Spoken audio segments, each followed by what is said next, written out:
Hi, I'm Jen Best from Beaker Button. I'm going to show you how I change colours in a piece of work.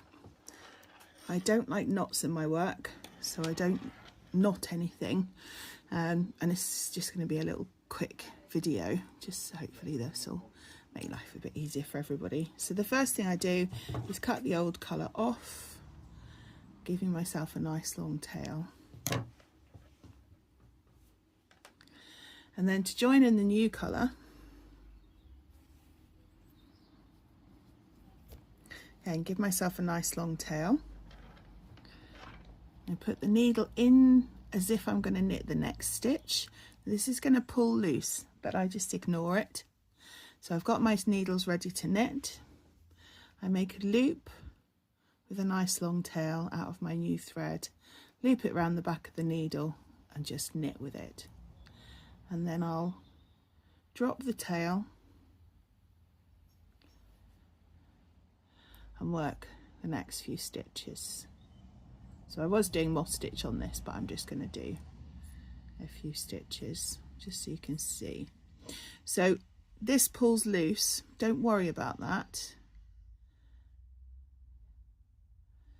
When you have finished your row, you can come back and weave those in.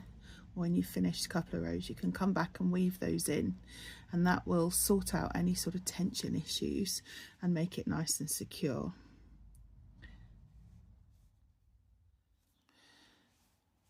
So I'm coming back towards those loose stitches,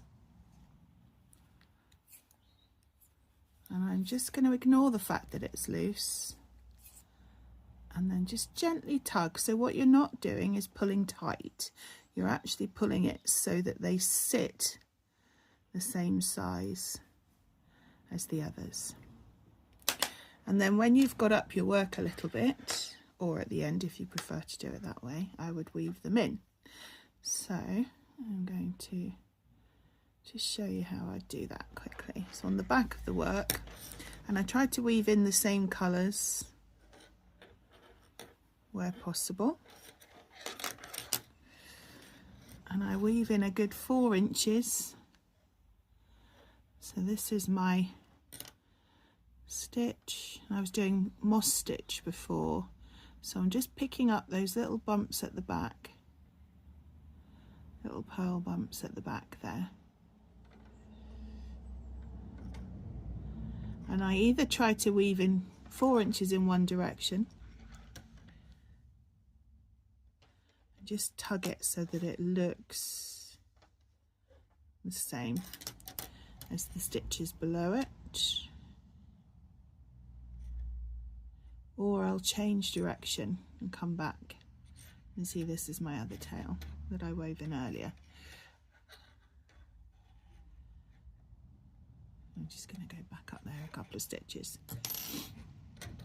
and then I trim it so you have a little bit of tail left, because when you block it, it pulls through, and you can always trim them again if you need to. And you see it's on the back, it's fairly invisible, depends on what kind of stitch you're doing. On the front you don't see it at all. And the same with this one. When I've got a bit more work here, I can weave that one down that line of stitches, it'll disappear in the work, and then I'll get a nice colour change. Hope that's helpful. Thanks for watching.